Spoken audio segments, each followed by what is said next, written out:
This should be the second spiciest panel, I guess, to the builders at the other side of the. Now we'll keep it a little less extravagant. But my name is Drew Vaynor from Brevenauer Digital. Um, Here to learn, like you all, about what validators are doing. Kubi and I were discussing what the title is. I said he didn't put it in, but my title was "Are Proposers or Validators Dumb?" So today we're going to find out if they're sophisticated or just passing messages or signing them. But why don't we start with just quick intros, kind of go down the line. We've got a good mix of participants here, so it should be good. Hey, Victor, want to start? Hi everyone, my name is Victor Boynan. I've been working on staking stuff for the last 5 years. Originally with a company called Bison Trails, and then we got acquired by Coinbase, and I've been Coinbase for the last 3 years. We're the largest staking operator. We run a lot of Ethereum, Solana, and a bunch of other networks. And there I work on protocol stuff, help them figure out which protocols to work on and how they work and all that good stuff. Hi, I'm Steve Flanagan. I build Ethereum engineering at Figment. So all the engineering that powers our APIs, our self-serving Ethereum staking app.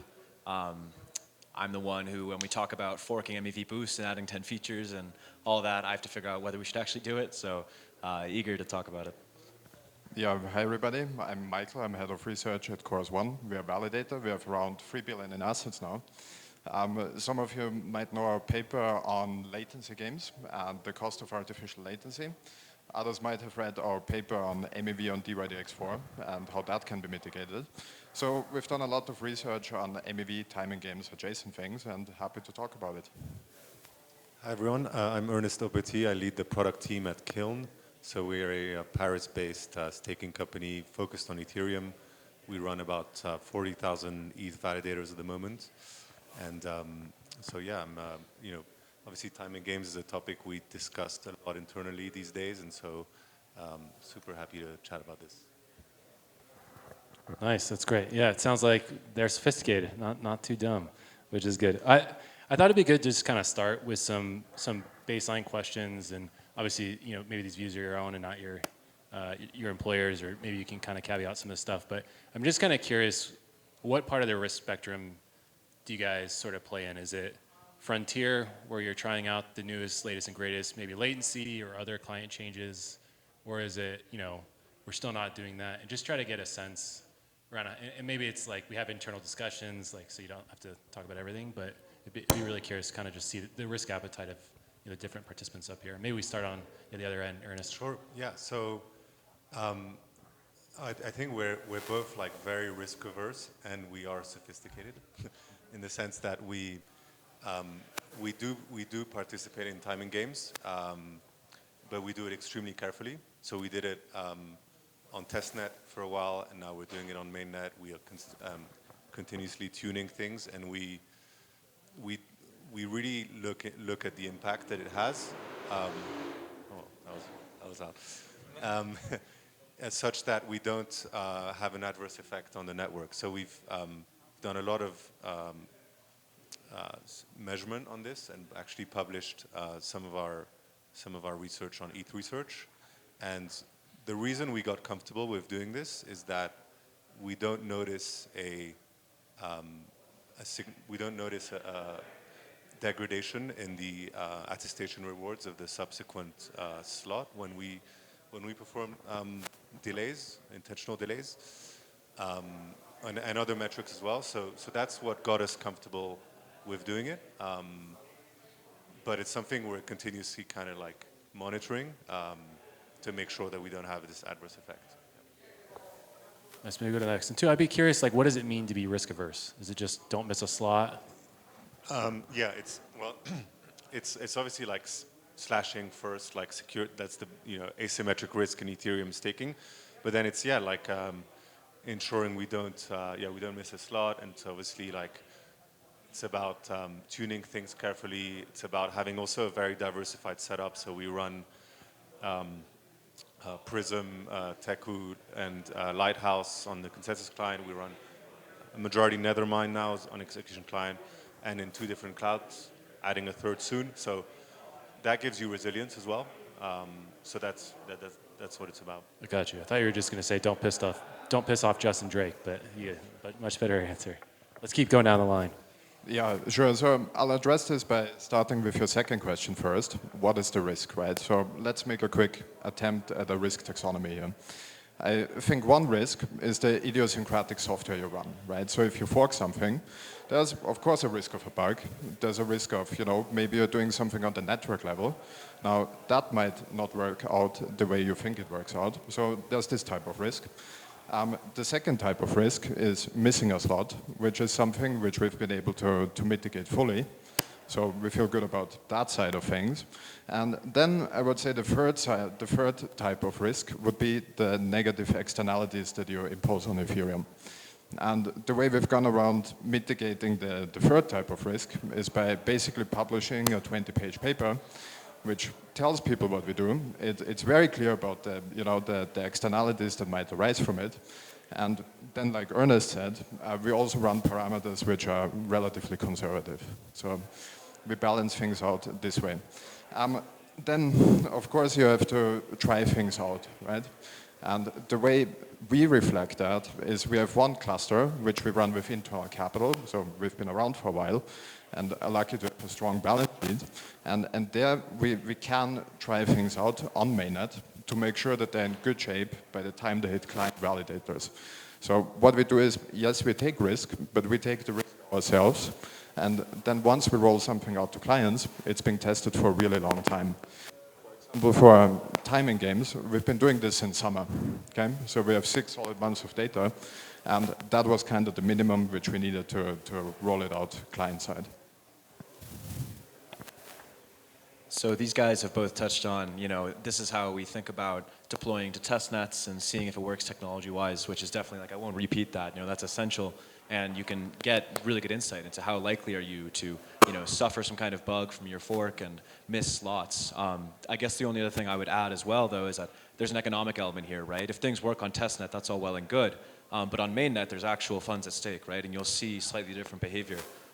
So using your own capital is a great way to test that. That's something we do as well. We also are able to roll things out, to different cohorts within our validator set, right? We have, validators in various regions, and we can test if it works in this region well and that region well, which ties into, these latency games are very related to your infrastructure, right? How closely are you connected to the relays?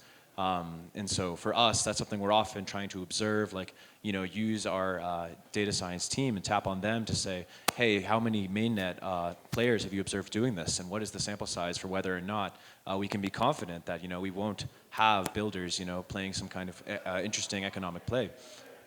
So for us, it's definitely all about trying to observe the actual economics as well as the technology risks and, using, known risk parameterization to figure out whether it's something that makes sense to try.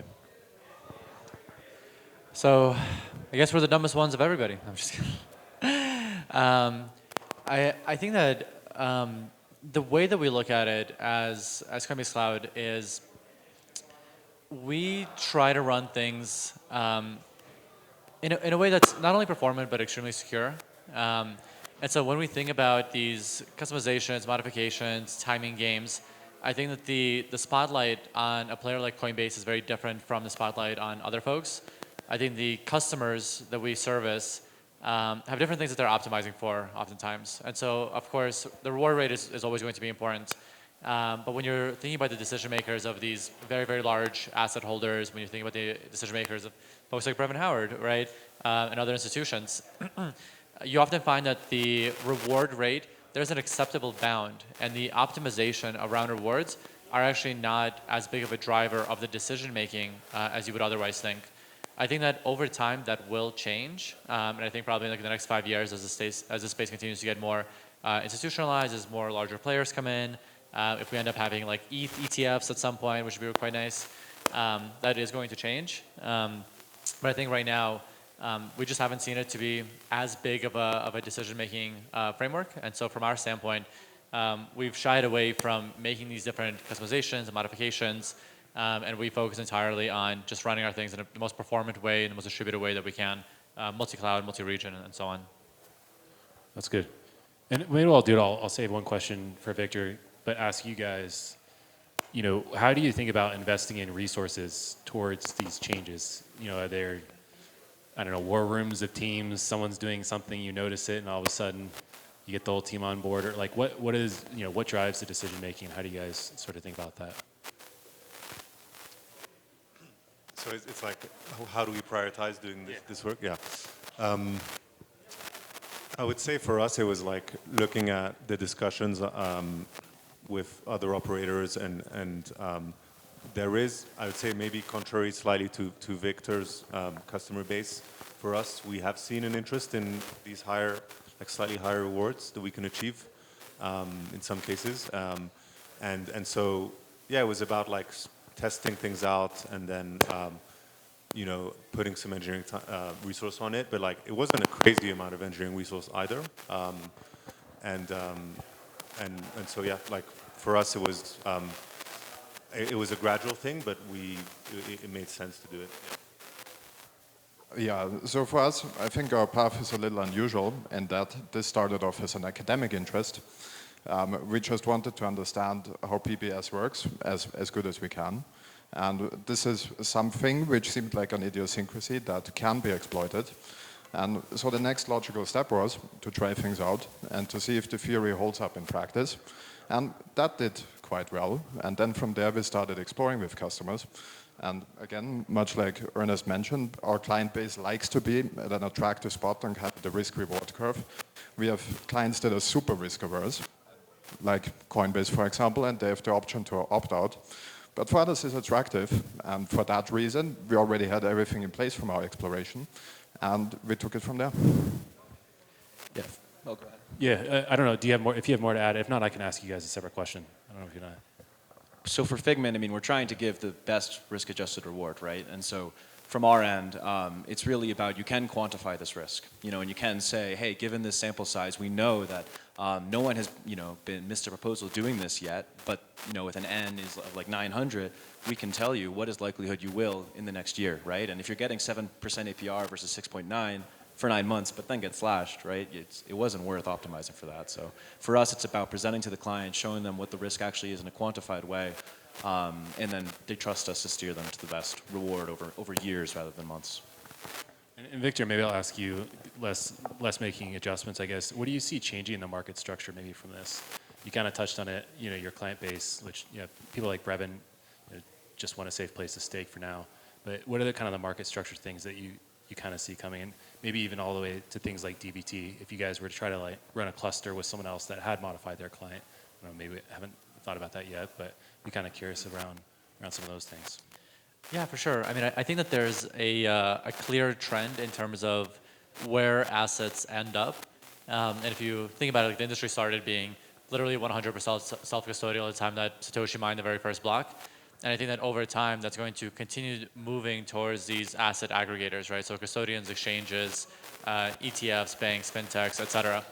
And so I think like those parties offering that service to their end users are going to be risk averse, right? And they're going to be extremely conscious around the decisions that they make. And so I expect that trend to continue over time. And I'll say personally, like a bunch of my friends have have gone phished or have gotten hacked. More and more folks and more OGs even that have self-custodied for years are now storing a portion of their assets at Coinbase Prime, for example, right, or the Vault product within Coinbase. And so I expect that trend to continue, and these folks will be much more considerate in their decisions. Having said that, there are always going to be hedge funds, right, and other asset managers that are going to be extremely yield conscious, and that's going to be a very active part of the market as well.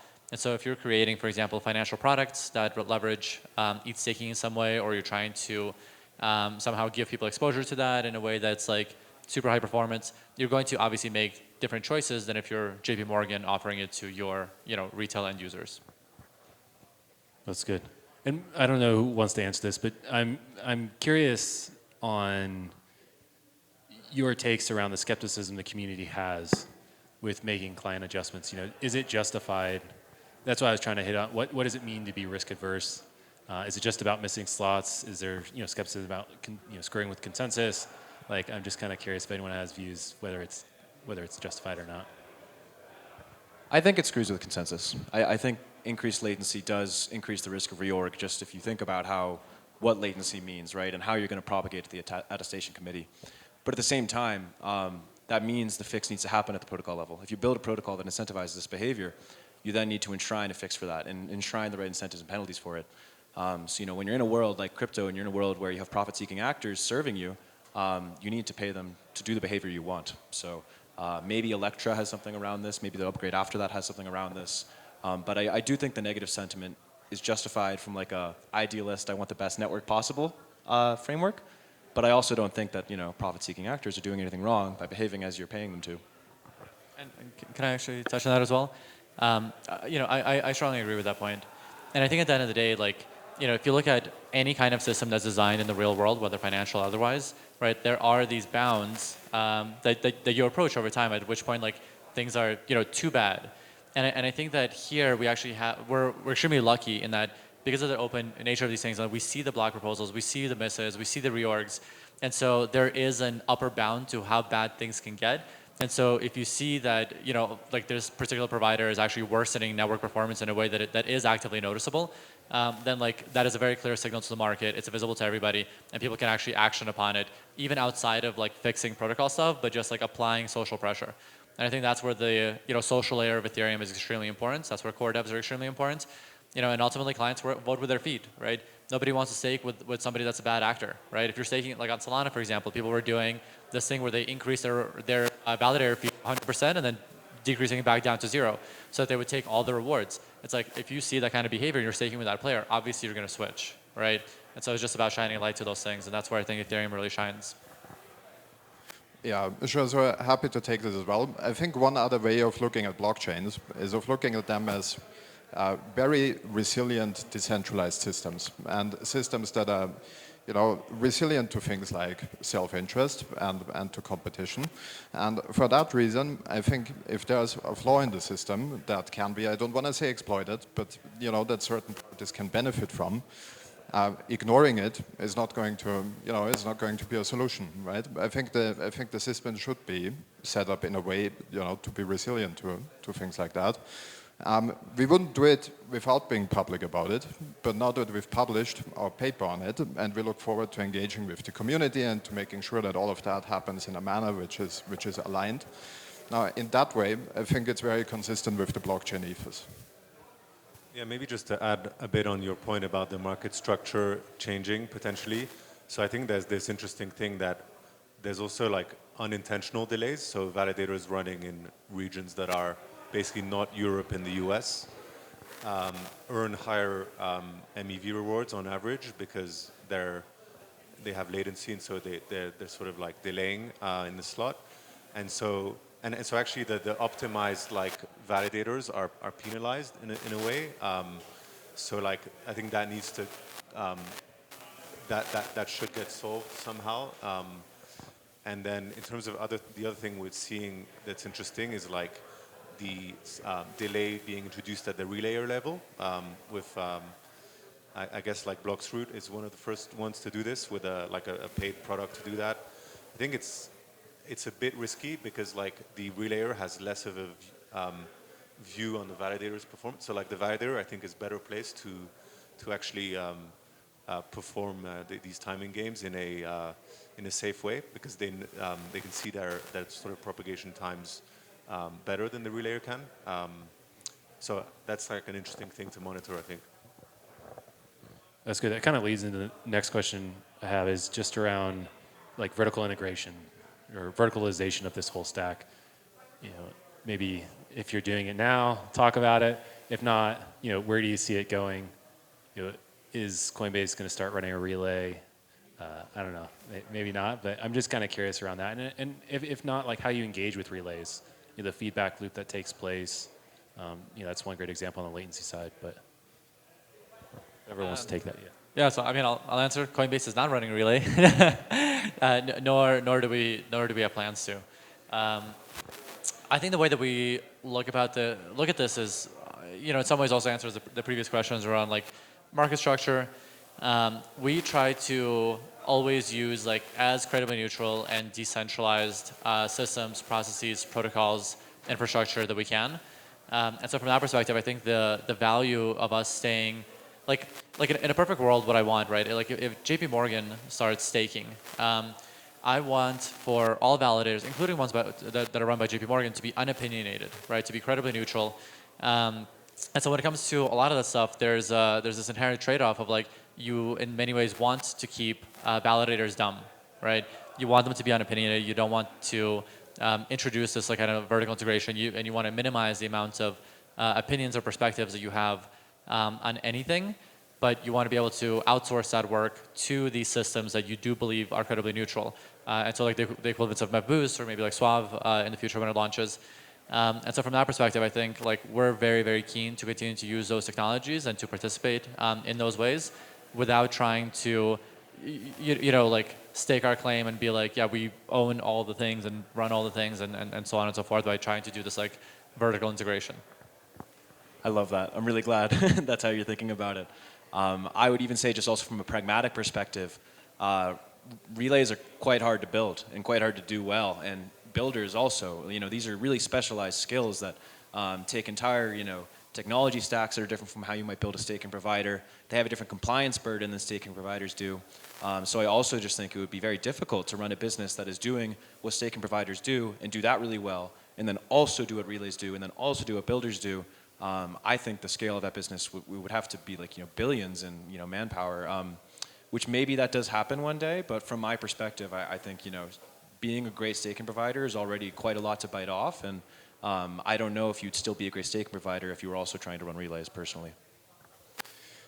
Yeah, I mean, so for us, I think relays are still primarily a cost center, and for that reason, we really wouldn't want to go there. Okay, it makes sense for a builder. Doesn't make sense for a validator, and then by extension, it doesn't make sense for us to become a builder. And the reason for that is that MEV is basically a transformation on order flow plus information. So let's say statistical arbitrage. We don't have one or the other. And for that reason, I think the hurdles here would be unrealistically large. Yeah, so no plans of that nature, but happy to work with people and to kind of explore that. Yeah, I agree with what's been said. So like proposer-builder separation is important for censorship resistance. From a pragmatic point of view, like we are not, it's just not our job at Kiln. Like we don't see that as our job to get into the relay builder game. I will say that like it's good that there are new relays coming online, including the fine folks sitting at the first row here at Titan, because there needs to be more better relays. There's some issues there still, I think.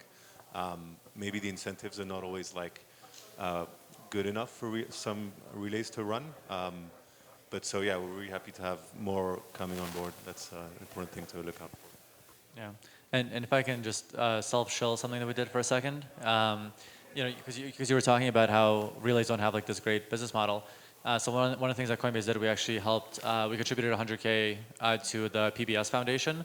And its goal is not only to fund PBS research and TRIMEN and all that stuff, but it's also to help fund the relays that are in operation right now and to enable them to kind of tide over until some of these questions are figured out around like how they have a sustainable business model. So we're happy to give back to the ecosystem from that perspective. If anyone's building relay, sounds like there's some grants out there. Yeah, just one more. I want to talk kind of about the future, and I'll let you guys take this in any direction. I'm really interested, though, and maybe it's outside of this, but are there other demands from your clients other than latency, or other ideas you're willing to share if you're making adjustments to clients or investigating areas of research that could increase rewards but may not be latency related? I guess one of those is geolocate. You kind of hit on that. I don't know if there's things like that, but if not, you know, just something about the future of what it means to validate a block in Ethereum and where you see it going over the next few years. Yeah, I mean, one of the things I think is that it's in some ways going to be less important to be a validator on Ethereum over the coming years, in that so much of the economic activity and therefore the MEV is moving to rollups.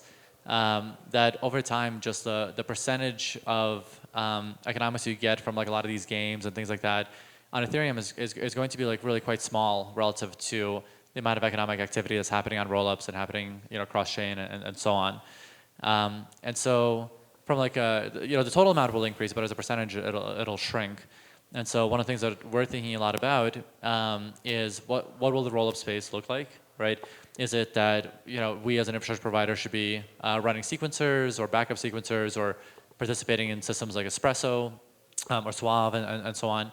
And so the thing that I think a lot about is how do we, if there's a metric to kind of look at, it's almost like what percentage of economic activity does Coinbase Cloud support across the crypto ecosystem, right? And that's validators, that's sequencers. It might include bridges, it might include oracles, it might include like anything that requires infrastructure. And so that to me is a little bit of a different way of thinking. That's bigger picture. Whereas I see the, especially the MEV stuff and the latency games on Ethereum just becoming a smaller proportion of that picture and therefore less important over time. I think from our side, at any given time, we probably have like 100 cool ideas and experiments we're running for how can we increase rewards, how can we optimize. And so it's very hard to see any subset of those actually make it into customers' hands, right? Now all of these have complicated risk profiles. I think a pet favorite of mine at least is looking at opportunities for cross-chain MEV and cross-venue MEV, trying to match more interesting data sources of like what's happening on one of these L2s. Are we participating in a decentralized sequencer and seeing interesting activity, and maybe we're getting the chance to participate in that while we're also proposing on ETH-L1, So I think that's like a really fertile space and really unexplored. So that's what I get really hyped up about. That's not a promise, we're going to do it, but I get really excited about it. Yeah, so at the moment, in a timer games context, the value of any additional millisecond you save, that's kind of going down marginally, right? And for that reason, really, every dollar we spend now has decreasing returns to some extent. But we have some things in the pipeline. We have a quarterly research report. It's called the Quarterly Insights, if somebody wants to catch up with that. And one thing that we're going to roll out pretty soon is we've noticed that the auction is not always timed consistently. So one thing you can do in a timing games context is you can take that into account, and then it helps you on the reward side, but it also helps you on the risk side. So that's one thing. I think a second thing is we've noticed certain things just on the network layer. And I feel like some of this stuff might also be transferable to other networks, right? So Ethereum is the elephant in the room, but we've been around Cosmos and Tendermint for a long time, for example, and block times there are getting faster, which means if you understand kind of the P2P layer, and if you understand the way the network works, there's definitely new shores that you can have a look at, and that's what we're going to do in the next few months. Yeah, I would say we don't have any precise plans to improve further the overperformance, I would say, or like the performance of our validators. It's really about like tuning and stability and continuously like plugging into new relays, like that kind of stuff. This is ETH Denver 2024, so I should say we're looking at restaking as well. So I was waiting for that. that's another like big area of focus for us right now. And then also like DVT, we're live on SSV and soon on OBOL as well. So it's also about like giving our customers like more customization options in terms of the exact pattern of how we're staking for them. Well, I think that will wrap it up. Thank you to all our panelists being open, more open than the builders. Thank you.